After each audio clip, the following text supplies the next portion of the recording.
Hello guys कर hi hello guys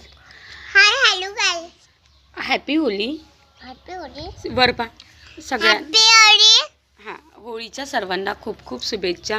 आमच्या श्रीला 4 ते 5 दिवस झाले आहे ताप आलेला होता, तर आता तापातून थोडी बरी झालेली आहे.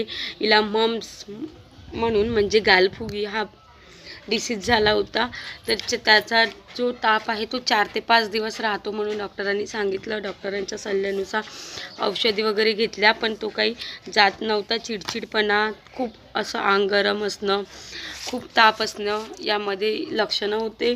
हे बघा या प्रकारे अशी गाल फुगून दिसत आहे. इकडल्या साईडच्या दाखव कशी या प्रकारे बा ही मानेचा जो आहे इथे गालगंडेसारखं आहे ही बिमारी. या प्रकारे तुम्ही पण तुमच्या पोरांची काळजी घ्या. त्यांना ग्लुकोज द्या, ग्लुकोज 2 ते 3 टाईम ग्लुकोजचं पाणी द्या आणि बाकी डिसीज